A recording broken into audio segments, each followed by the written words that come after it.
A'udzubillahi minasyaitonirrajim. Bismillahirrahmanirrahim. Alhamdulillahirabbil alamin wassalatu wassalamu ala asyrafil anbiya'i wal mursalin wa ala alihi washabbihi ajmain. Assalamualaikum warahmatullahi wabarakatuh. Anak-anak dirahmati Allah sekalian, anak-anak empat sidik. Insya-Allah pada minggu ini kita akan sambung pembelajaran kita yang mana pada minggu lepas kita dah tengok unit 1 tentang maksud qada dan qadar. Baik, pada minggu ni kita akan sambung pada muka surat yang ke-6. Apa itu, kita nak tahu apa yang sebenarnya yang lebih terperinci maksud beriman kepada qada dan qadar. Okey, kita tengok.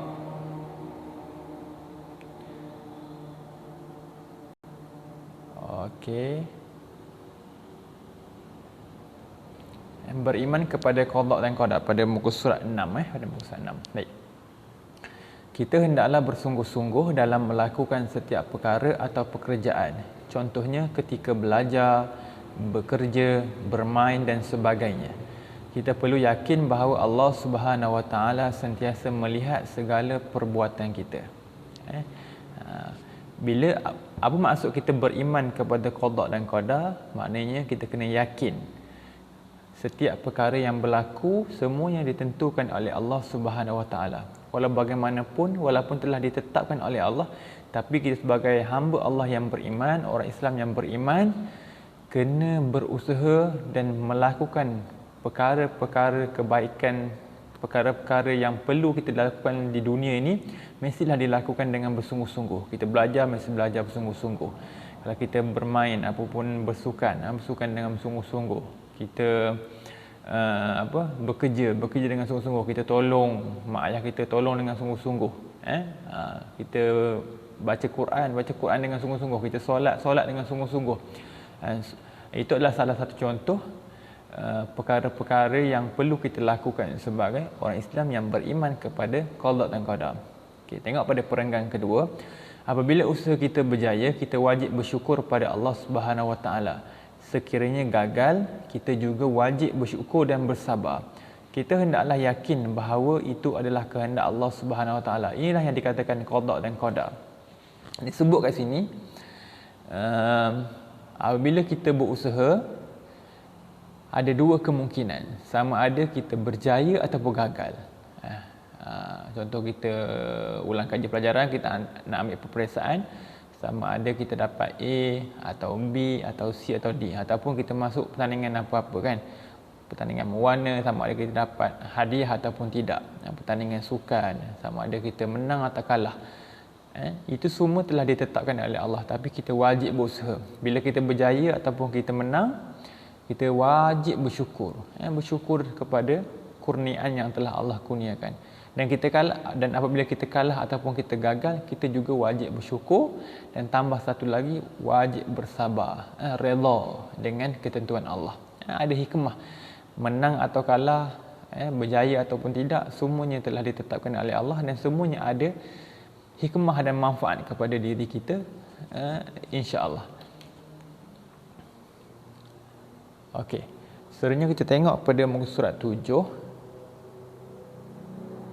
Okey, pada muka surat 7, antara sifat-sifat orang yang beriman kepada qada dan qadar. Okey, hari ini kita tengok satu dulu. Apa sifat orang yang beriman? Adakah kita ada sifat-sifat ini? Jadi nak tahu kita beriman atau tidak kepada qada dan qadar, pada takdir Allah ni kita mesti ada sifat-sifat macam ni. Okey, yang pertama kita akan tengok, yang pertama, yang nombor 1 tu kan, warna hijau tu. Sifat yang pertama yang patut kita ada adalah takut dan berharap. Kita sebagai orang Islam mesti ada perasaan takut dan berharap. Berharap maksudnya berharap kepada keampunan Allah Subhanahu Wa Taala.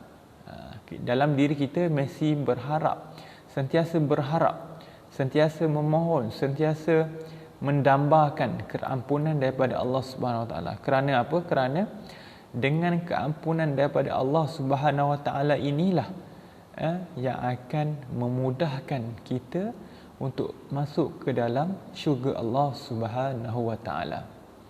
Yang kedua, takut. Takut kepada apa? Takut akan azab Allah Subhanahu Wa Taala. Bila takut kepada azab Allah, bermakna kita juga takut kepada Allah. Azab Allah apa? Azab kubur. Adanya apa? Seksaan di kubur. Tu bau kubur. Seterusnya di akhirat ada azab, azab api neraka. Dalam neraka tersebut banyak azab-azab lain. Dihantukkan kepala dengan batu, digantung kepala ke bawah, kaki ke atas, diminum dengan air yang panas menggelegak, minum air darah dan nanah. Pelbagai azab yang Allah sediakan di dalam neraka buat hamba-hambanya yang tidak beriman kepada Allah. Jadi sebagai orang yang beriman, kita mesti ada dua sifat ni. Kita mesti ada perasaan takut dan berharap. Takut kepada Allah dan sentiasa berharap keampunan pada Allah. Sebab tu kita digalakkan sentiasa berdoa kan. Lepas solat kita doa kan. Dalam solat pun kita banyak doa kan. Contohnya duduk di antara dua sujud. Rabbighfirli, ya Allah ampunkan dosa aku kan. Kita baca tapi kadang-kadang kita tak sedar apa yang kita sebut. Dalam doa lepas sembahyang kan yang kita hafal di sekolah. Allahumma ighfir lana dzunubana, ya Allah ampunkan dosa kami kan. Nampak? Dosa kedua ibu bapa kami. Tu kita mengharapkan keampunan kepada Allah. Lepas solat, Assalamualaikum warahmatullahi, Assalamualaikum warahmatullahi, Astaghfirullahalazim, alladzi la ilaha illa huwal hayyul qayyum wa atubu ilaih. Kita beristighfar. Bila kita beristighfar, itu tandanya kita mohon keampunan daripada Allah Subhanahu Wa Taala. Bila Allah ampun dosa kita, bila Allah ampun kesilapan kita, banyak kebaikan yang akan dekat kepada kita dan memudahkan kita bila berhadapan di hadapan Allah untuk dimasukkan sama ada ke dalam syurga ataupun ke dalam neraka. Jadi anak-anak dirahmati Allah, mesti ada perasaan takut kepada Allah, takut pada azab Allah. Bila kita nak buat satu perkara, pasti fikir dulu, ini betul ataupun tidak. Apa pandangan di sisi Allah Subhanahu Taala kalau kita mencuri sebagai contoh, kita nak ambil barang orang ataupun kita nak ambil barang mak ayah kita tanpa kebenaran, kita kena fikir, ini boleh ke tak boleh, betul ke tak betul, dan apa yang Allah janjikan kepada orang yang ambil barang orang tanpa kebenaran. Sebab tu kita perlu belajar supaya kita dapat hidup kita ni mendapat panduan yang betul daripada Allah Subhanahu Wa Taala. Baik, kepada siapakah manusia seharusnya takut? Takut yang sepatutnya ada dalam diri manusia adalah takut kepada balasan daripada Allah Subhanahu Wa Taala. A'udzubillahi minasyaitonirrajim. Fala takhafuhum wa khafuni in kuntum mu'minin. Oleh itu janganlah kamu takut kepada mereka, tetapi takutlah kepadaku, yakni Allah, jika betul kamu orang-orang yang beriman. Surah Al-Imran ayat 175. Anak-anak dirahmati Allah sekalian, kita mesti ada perasaan takut kepada Allah, kepada azab Allah. Orang maksud takut ni kalau bahasa Arab bertakwalah. Sebab tu ittaqullah, kita kena bertakwa kepada Allah, kita mesti takut kepada Allah. Apa beza kita takut dengan makhluk ni ikutlah manusia ke, haiwan ke, binatang ke. Apa beza takut dengan makhluk dengan takut dengan Allah? Sebagai contoh, kamu takut dengan Muallim Bukhari. Takut dengan Muallim Bukhari, apa tindakan yang kamu buat? Muallim Bukhari masuk kelas, mesti tak suka kan, ataupun senyap je. Berjumpa muallim kat luar, kat tepi jalan ke apa ke, mesti mengelak. Itu beza. Itu kita takut dengan harimau pula. Takut dengan harimau, adakah kita pergi dekat harimau? Tak.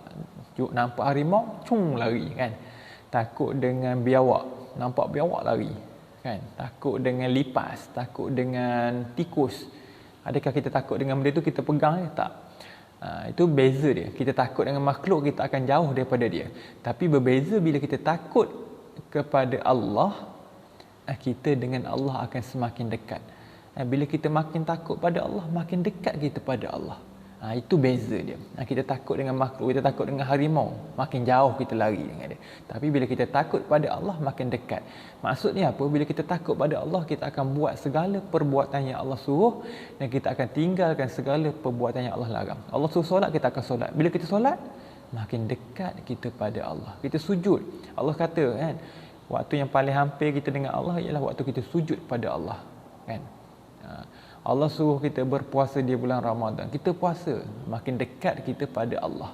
Allah suruh tutup aurat, kita tutup aurat, makin dekat pada Allah. Kan? Itu beza kita takut kepada makhluk dan kita takut pada Allah. Jadi takut pada Allah ni makin dekatkan kita pada Allah. Bila dekat kita makin dekat dengan Allah, makin rahmat, makin banyak rahmat dan kasih sayang Allah kurniakan kepada kita. Jadi mudah urusan kita di dunia, kita nak belajar mudah faham. Kita buat apa-apa perkara pun mudah, dipermudahkan urusan oleh Allah.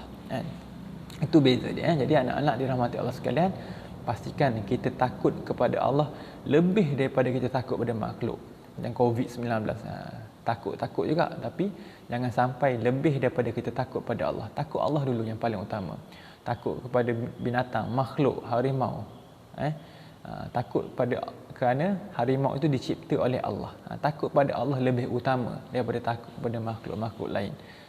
Jadi sebagai orang Islam, mestilah kita mesti ada sifat takut ataupun sifat takwa kepada Allah, supaya kita tergolong dalam orang-orang yang akan dimasukkan ke dalam syurga Allah Subhanahu wa taala. Baik, seterusnya kita tengok sikit lagi pada muka surat 8. Pada muka surat 8. Okey, kenapa takut kepada Allah Subhanahu wa taala? Kenapa takut kepada Allah?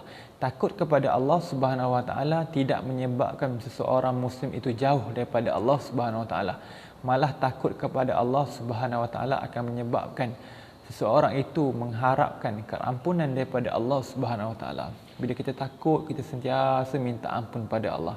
Ya Allah, ampunkan dosa aku, ya Allah, dosa aku banyak, ya Allah, dosa kecil, dosa besar, dosa aku pada Engkau, ya Allah, dosa aku pada mak ayah aku, ya Allah. Kan?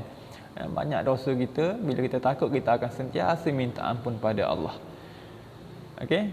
Jadi antara amalan yang Rasulullah SAW buat, Rasulullah beristighfar. Rasulullah ni seorang yang maksum, tiada dosa. Bila tiada dosa, tak payah minta maaf lah, tak payah minta ampun lah pada Allah. Tapi tidak, kerana Rasulullah ada riwayat mengatakan Rasulullah sehari 70 kali beristighfar kepada Allah.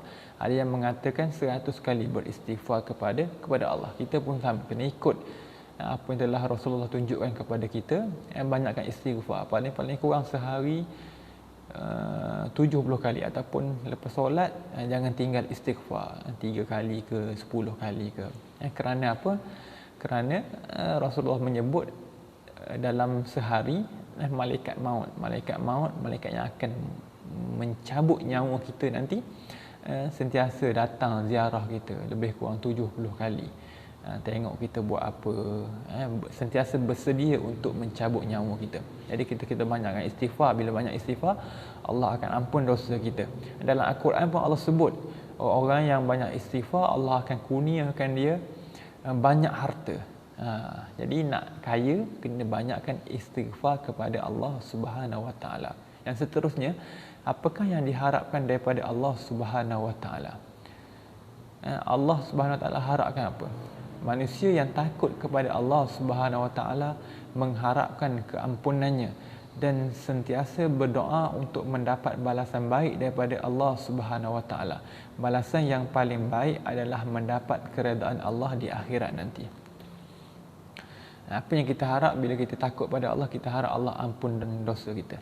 Bila Allah ampun dosa kita, rahmat dan kasih sayang Allah sentiasa berada dekat dengan kita. Kita sentiasa dipayungi oleh malaikat-malaikat yang sentiasa mendoakan kita.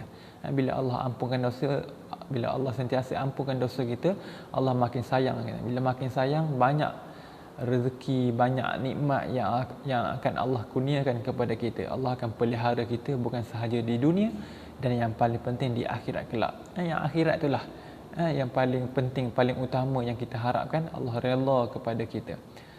Dan kena ingat dalam satu hadis yang kita baca, Rasulullah ajar beritahu kita redha Allah kepada kita ni terletak kepada redha daripada ibu bapa kita. Masa kita kecil ni namanya aulad yang lelaki kan.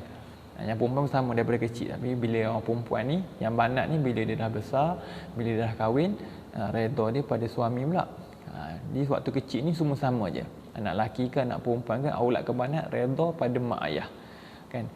Rasulullah sebut redha Allah terletak kepada redha kedua ibu bapa. Maksud dia apa? Bila dan Rasulullah sebut lagi murka Allah terletak kepada murka kedua ibu bapa. Maksud dia apa? Bila mak ayah sayang kita, redha kita, terima kita, seronok dengan kita, tenang dengan kita, Allah pun akan sayang dengan kita, Allah pun akan tenang dengan kita, Allah pun akan baik dengan kita.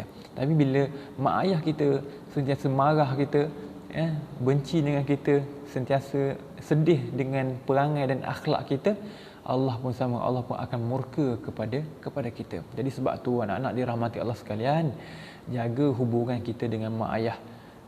Jangan sesekali meninggikan suara, jangan sesekali membentak, jangan sesekali melanggar perintah dia. Ikut selagi mana perkara yang disuruh buat tu tidak melanggar syariah yang telah Allah telah tetapkan kan.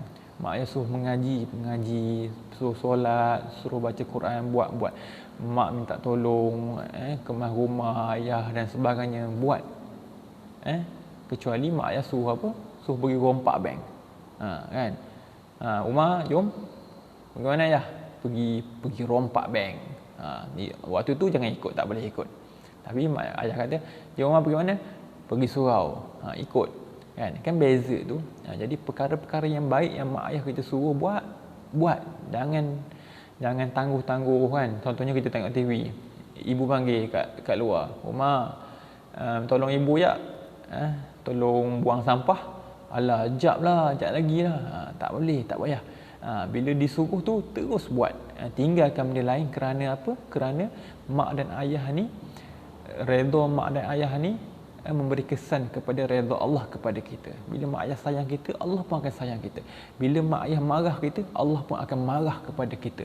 Marah Allah lagi bahaya daripada marah mak ayah. Kerana apa? Allah yang menciptakan kita, Allah yang beri rezeki kepada kita, Allah beri kesihatan kepada kita. Bila Allah marah kepada kita, dia boleh ambil balik rezeki kita. Rezeki ni jangan nampak macam duit je. Sihat pun rezeki. Ni pandangan mata kita pun rezeki. Ada orang buta, kalau Allah ambil balik, susah dah hidup kita. Suara kita, telinga kita kan, Allah boleh ambil balik. Bukan ambil telinga ni, tapi Allah ambil pendengaran tu. Bukan Allah ambil lidah, tapi Allah ambil suara. Ada orang bisu, ada orang pekak, ada orang buta. Jadi apa sahaja yang mak ayah kita suruh buat ataupun minta kita buat, yang ajar pada kita benda-benda yang baik, buat, ikut. Jangan sesekali bantah percakapan mak ayah kita, apatah lagi kalau kita meninggikan suara. Sebab dalam Quran pun ada sebut, jangan sebut kata-kata kasar pada mak ayah walaupun berkata uff. Kita kan, malah kan, uff pun tak boleh dengan mak ayah kita. Apatah lagi kita tinggikan suara, tak nak lah, jap lagi lah kan, karang lah, malas lah, tak boleh. Jangan ada, anak-anak soleh jangan ada melakukan perkara yang boleh menyebabkan mak ayah kita terasa hati dengan kita, sedih dengan kita, kerana Allah akan murka kepada kita. Jadi Allah murka kepada kita, kita tak dapat rahmat dan kasih sayang daripada Allah, dan makin jauhlah kita daripada syurga Allah, dan kita makin dekat kepada neraka Allah. Wa na'udzubillah min zalik. Minta kita jauh. Mu'allim sendiri pun mu'allim nasihat pada antum dan untuk diri mu'allim juga, supaya jangan ada melukakan hati ibu dan ayah kita. Jadi anak-anak dirahmati Allah sekalian. Jadi mu'allim rasa cukup sekadar itu pada pembelajaran pada minggu ini. InsyaAllah nanti kita akan sambung sifat yang kedua. Sifat yang pertama kita belajar ni takut dan berharap. Nanti kita akan tengok sifat berusaha dan berikhtiar. Lagi ada pada muka 10 sifat tawakal. Okey, ada 2 lagi. Ada nombor 2 dan nombor 3. Hari ini kita belajar baru nombor 1. Okey. Insya-Allah anak-anak dirahmati Allah sekalian. Mari doakan untuk semua diberi kesihatan yang baik, diberi kefahaman yang tinggi, insya-Allah yang baik datang daripada Allah. Yang kurang yang lemah mohon maaf. InsyaAllah kita jumpa lagi pada pembelajaran yang akan datang. Sekian wabillahi taufiq wal hidayah. Wassalamualaikum warahmatullahi wabarakatuh.